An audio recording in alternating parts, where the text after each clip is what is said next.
Conte d'Halloween. À écouter, regarder et partager, pour un peu plus de rêverie et de magie dans nos vies.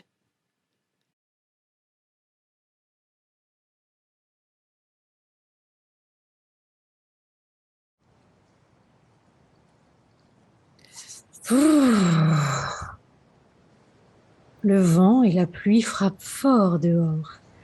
Il est venu le temps de nous emmitoufler et de rester bien au chaud chez nous.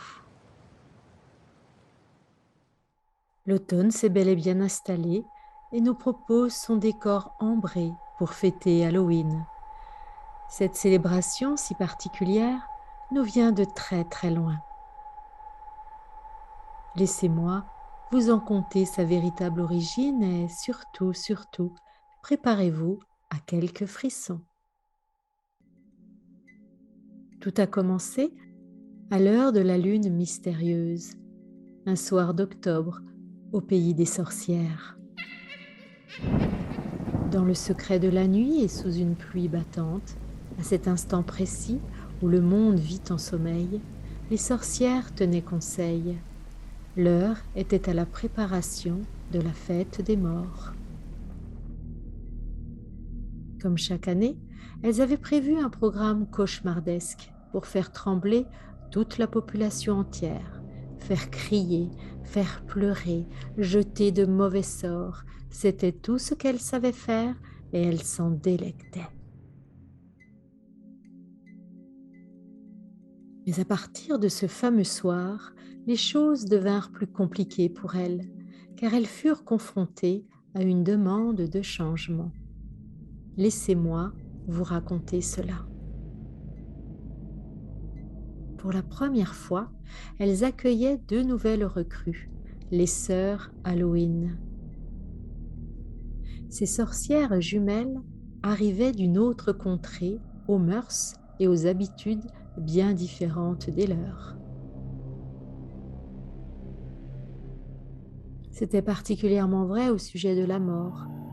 Là d'où elles venaient, mourir n'était pas une fin, juste un passage entre deux mondes, celui du corps et celui de l'esprit.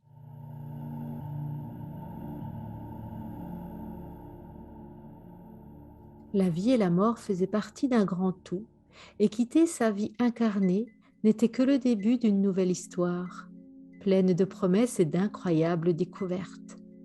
Par conséquent, dans leur tradition, la fête des morts était un grand moment de liesse populaire. Lorsqu'elles expliquèrent leur manière de voir les choses et qu'elles proposèrent d'organiser une fête joyeuse pour célébrer la mort et rendre hommage aux défunts, les autres sorcières crièrent au scandale et s'opposèrent fermement à leurs suggestions. Tout ceci n'est que sornette. La mort, c'est le néant et les ténèbres. Et pour tout le monde ici, la mort est une fin qui fait mal, très mal. Elle est douleur, elle est souffrance, et c'est très bien ainsi, car c'est comme cela que les choses s'équilibrent. Sans ça, plus rien n'aurait de sens.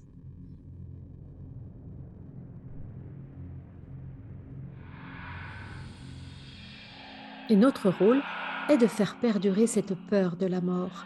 D'ailleurs, les gens ne veulent rien d'autre. Oui, je peux l'affirmer, dit l'une d'entre elles, les humains pleurent leur mort. Certains d'ailleurs les pleurent sans cesse. Ils s'interdisent toute joie à partir du moment où leurs proches tant aimés sont partis. Ils ne comprendraient pas qu'il puisse en être autrement. L'inverse serait extrêmement choquant. Mais subir la mort d'un proche peut rendre encore plus vivant aussi, répondirent les sœurs Halloween. Il devient alors possible de prendre conscience du cadeau qu'est la vie et de la chérir enfin pleinement au quotidien. En ce sens, la mort ne mérite-t-elle pas plus d'égards? La peur de la mort, clama une autre sorcière, c'est ce qui amène les personnes à se comporter correctement. Sinon, elles feraient le mal. Et puis, la mort se respecte. Un point, c'est tout.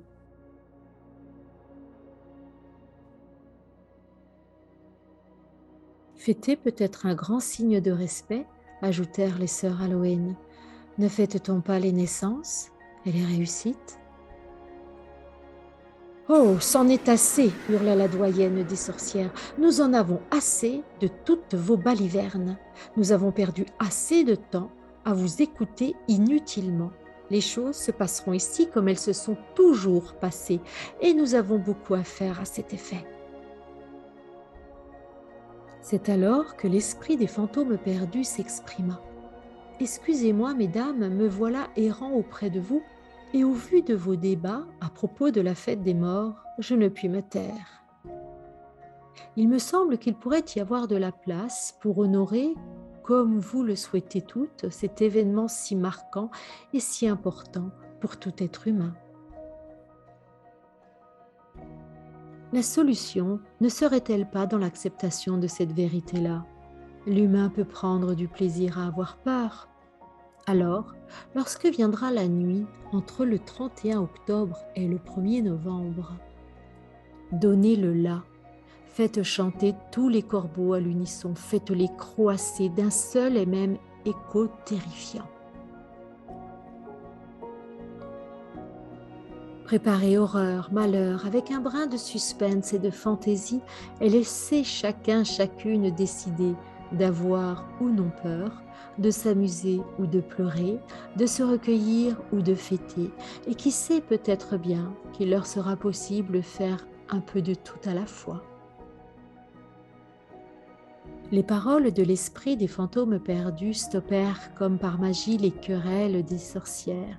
Il faut dire que ces dernières lui témoignaient un profond respect, car il sondait les âmes mieux que quiconque, et ses mots étaient toujours d'une vérité incontestable. Ces consignes furent donc suivies à la lettre par chacune d'entre elles. Au traditionnel désespoir, tourment et frayeur concoctés depuis la nuit des temps par toutes les générations de sorcières qui s'étaient succédées jusqu'ici, se mêlèrent pour la première fois cette nuit-là les nouvelles féeries des sœurs Halloween. C'est ainsi que les habitants de la contrée purent pour la première fois de leur vie ajouter un peu de joie et de bonheur au moment de fêter leurs défunts. Il se raconte que la tradition des sœurs Halloween eut tellement de succès qu'elle traversa tous les continents, pour le plus grand bonheur des enfants, petits et grands. Voilà, vous connaissez toute l'histoire à présent. Il est temps pour moi de vous quitter. Je vous souhaite une bonne fête d'Halloween et vous dis à bientôt pour une prochaine histoire. Au revoir.